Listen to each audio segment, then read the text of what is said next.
The case was closed, but closed is not the same as resolved. It began with a single photograph, taken once and never repeated.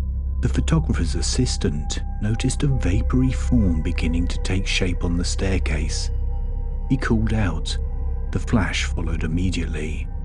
The resulting photograph shouldn't exist. Unplanned, but persistent. According to the assistant, the image was treated seriously and cautiously. It was not rushed into print. It was published, and it was scrutinized, not by enthusiasts, but by a magazine whose purpose was to document buildings accurately, using professional photographers working to commission. No one could say how it happened. No one could replicate it. And yet, the case was treated as resolved, not because the evidence changed, but because the discomfort did. This is the story of what happens when an incomplete theory feels easier than reckoning with the evidence. Long before the photograph, Raynham Hall already carried a haunted reputation. The Brown Lady, a figure associated with Lady Dorothy Walpole. During her life, she was confined to the house, separated from her children, and dead by the early 18th century. By the 19th century, reports of her apparition had multiplied. She was seen by different people, in different decades, under different circumstances. Some accounts came from visitors, others from household members. All accounts described the same sparse details. A woman in an antiquated brown dress, a pale, indistinct face, and a presence that didn't feel quite right. According to later retellings, the Prince Regent was staying at the hall. He was said to have been woken by a woman dressed in brown, standing beside his bed. The story claimed he left the house and refused to ever stay there again. Whether that account was accurate mattered less than its effect. When authority reacts, stories stabilize. Other witnesses continued to report similar figures. In 1835, one described dark hollows where the eyes should have been. Servants left. Still, nothing was resolved. Nothing was proved. These accounts weren't quietly accepted. In 1836, Captain Frederick Marryat, a naval officer and committed skeptic, stayed at Raynham Hall with the explicit intention of exposing a fraud.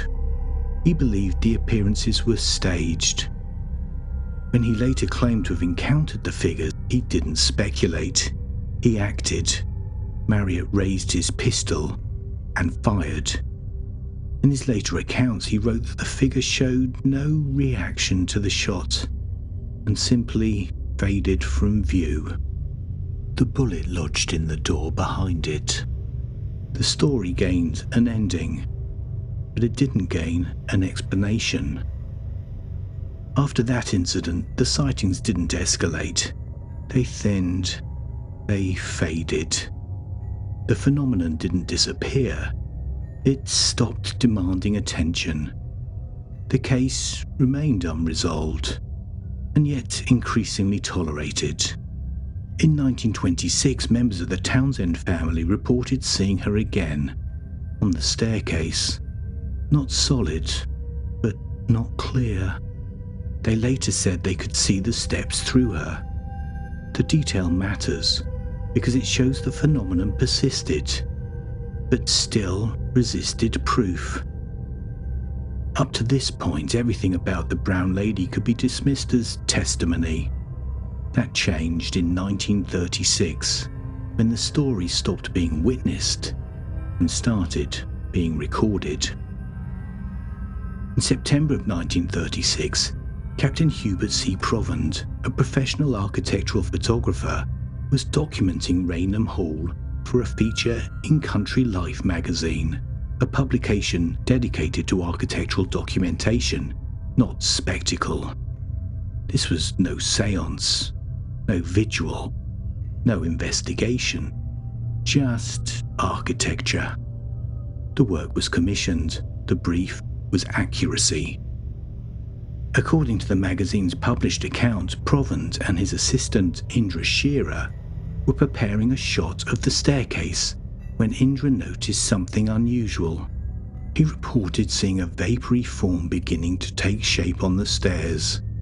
Not a finished figure, a process unfolding. Their account states that the form persisted long enough for Shearer to call out to Provand. The photograph followed immediately, a flash providing the illumination. The resulting photograph shows a pale, translucent figure descending the staircase. The magazine recorded that no one was physically present on the stairs at the time. The image was published, then republished, then syndicated. It didn't circulate as a curiosity, it circulated as documentation. The negative was examined, no paint, no retouching, no obvious manipulation. A deliberate hoax would have required collusion and carried professional risk far exceeding anything either man stood to gain. The photograph didn't resolve the story. It changed its shape. Almost immediately explanations followed. Not one, many. Double exposure, composite imagery, timing errors, a human figure caught mid-movement. Some pointed to repeated highlights on the banisters, details consistent with overlapping images. Others noted the figure's symmetry, too centered, too still, suggesting superimposition. Later recreations demonstrated how similar images could be staged deliberately. Each explanation did something important. It reduced discomfort. It made the photograph manageable. It allowed attention to move on. None of these explanations were required to be complete. They only needed to be sufficient. But none of them replaced the photograph. They explained parts. They resembled it. They made it familiar. Most recreations relied on long film exposure, slow shutter speed, movement, blur.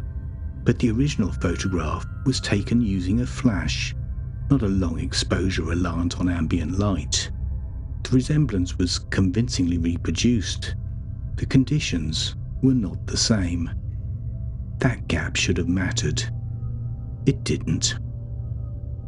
After interviewing the photographer and his assistant, Harry Price, one of Britain's best-known psychical investigators at the time, wrote that only deliberate collusion could account for a hoax, and that he'd found no evidence of it. Price didn't resolve the photograph. He did something quieter. He made it acceptable to leave the question where it was. No fraud was demonstrated. No confessions of fakery followed. No matching image was reproduced under the same conditions. Nothing replaced the photograph. But the presence of an incomplete logic meant the uncertainty no longer demanded pursuit. And slowly, the absence of an explanation stopped being a problem. After the photograph, something else happened. Silence. No further photographs of the brown lady. No repeated sightings under comparable conditions. She faded from view entirely. The absence was treated as reassurance. It became permission not to look too closely. The photograph remains, the explanations coexist alongside it. Nothing replaced the claim that it was a genuine photograph. But nothing proved what the image really was. It proved something else. It shows how comfort is sought when uncertainty lasts too long, not because the question has been answered, but because an alternative arrives that's easier to live with. The case didn't close because it was solved. It was closed because we were allowed to look away. This isn't the only photograph to sit in that space. where explanation arrives, but replacement never does. And that may be the only thing this photograph ever proved. There's another case in the archive where permission to not look again was given. The lost library of Ivan the Terrible was glimpsed for a moment before the darkness beneath Moscow reclaimed it. I'm Nico, and I'll meet you there.